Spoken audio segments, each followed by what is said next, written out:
Welcome to One on One with Jesus Christ, the show that will keep you informed about the love of God and His gospel.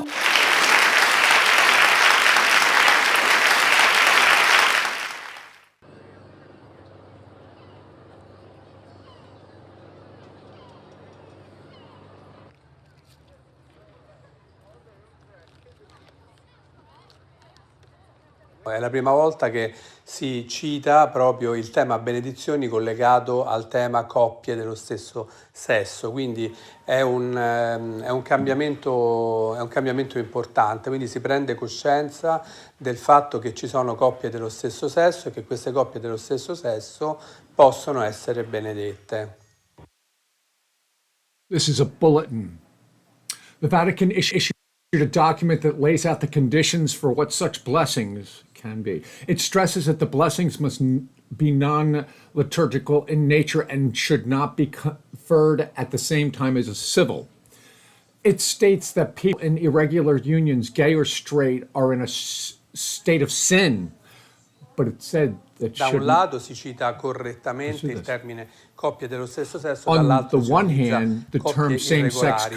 Si mettono diversi paletti per dire non è matrimonio, non è niente che possa essere comparato al matrimonio tra uomo e donna. Questo ovviamente per chi for those like come us, noi, homosexuals, etc., who live their condition as a couple, this is obviously not acceptable in an absolute sense. Però riconosciamo che è un But we recognize that it is a great step forward. The document states that people seeking God's love and mercy shouldn't be subject to an exhaustive moral analysis to receive it. I mean, come on, folks. What do you think is actually going on here that the Pope Francis is giving permission for same-sex marriages? It is clearly written in the Holy Bible that it is sin.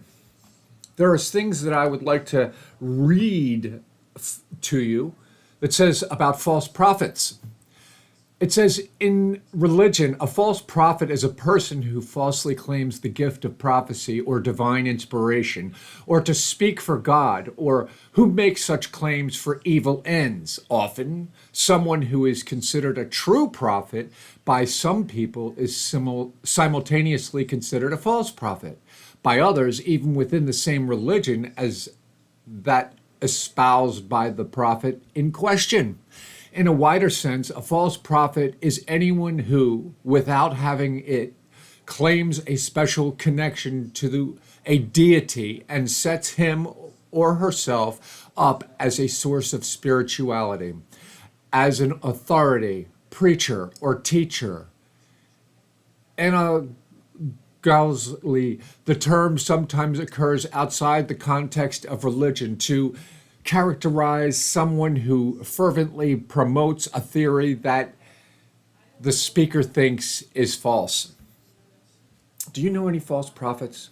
Do you know people that tell you to do things that are sinful or will bend the rules to allow sin to get in against God's wishes?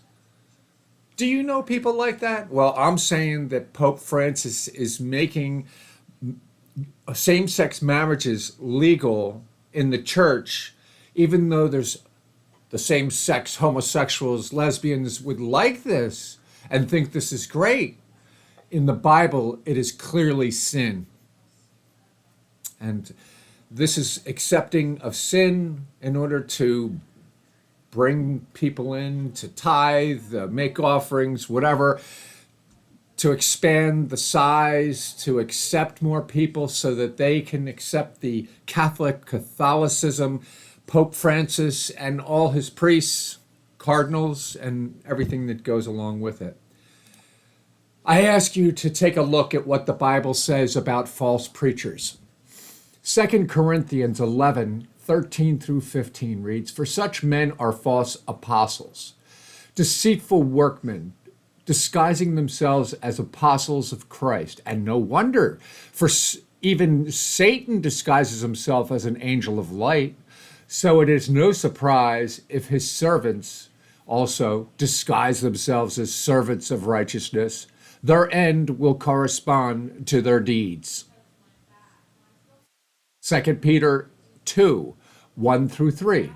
But false prophets also arose among the people, just as there will be false teachers among you, who will secretly bring in destructive heresies, even denying the master who bought them, B-O-U-G-H-T, bought them, bringing upon themselves swift destruction, and many will follow their sensuality, and because of them the way of truth will be blasphemed. And in their greed they will exploit you with false words. The condemnation from long ago is not idle, and their destruction is not asleep. 1 John 4:1. Beloved, do not believe every spirit, but test the spirits to see whether they are from God. For many false prophets have gone out into the world. Matthew 7:15. Beware of the false prophets who come to you in sheep's clothing. Think about it. Sweet, sensitive little sheep. They come to you like they're in sheep's clothing, but inwardly are ravenous wolves. They'd eat you alive. 2 Timothy 4:3 through 4. For the time is coming when people will not endure sound teaching, but having itching ears, scratch. They will accumulate for themselves teachers to suit their own passions, and will turn away from listening to the truth and wander off into myths. Now, do we really want that? Matthew 24:24 says, for false Christs and false prophets will arise and perform great signs and wonders, so as to lead astray, if possible, even the elect. 2 Peter 2:1 reads, but false prophets also arose among the people who are, just as there will be false teachers among you who will secretly bring in destructive heresies, even denying the master who bought them, bringing upon themselves swift destruction. Matthew 7:21 through 23. Not everyone who says to me, Lord, Lord, will enter the kingdom of heaven, but the one who does the will of my Father who is in heaven. On that day many will say to me, Lord, Lord, did we not prophesy in your name and cast out demons in your name and do many mighty works in your name? And then will I declare to them, I never knew you. Depart from me, you workers of lawlessness. Come on. False prophets do these things, lawlessness stuff. Go against God. And they'll be pleading, Lord, Lord, didn't I do everything I should have done? Like they didn't know. Jesus will know the difference. You can't fool Jesus. You can't manipulate Jesus or God. You can act like you think you can in front of people, but you can't do it to God. There is no way to get lies past God. You can't do it. God knows the difference between a lie and the truth, for out of God's mouth comes the truth. He knows the difference. There's no way you could play it any other way on this planet. No way. Matthew 7:15 through 16. Beware of false prophets who come to you in the sheep's clothing, but inwardly are ravenous wolves. You will recognize them by their fruits. Are grapes gathered from thorn bushes or figs from thistles? Think about it. These are the words coming from the Bible that the Lord wants you to understand, marinate in, to get what he's trying to tell you, to learn. Reading the Bible is beneficial to you. It will bring you closer to what the Lord intends for you. Yes, there are 10 commandments. You should look at them, you should understand them, and you should do every one of them. Does God know we're not perfect? Sure does. He's willing to understand, he's willing to forgive, but there is a point where you can cross over and you can manipulate and hurt and destroy his children and everything that God has created. And there's a point where he won't accept that. And you'll know you've crossed that point because you will be separated from the love of God. And there's the big one. Once you are separated from the love of God, you will know that you have crossed the line.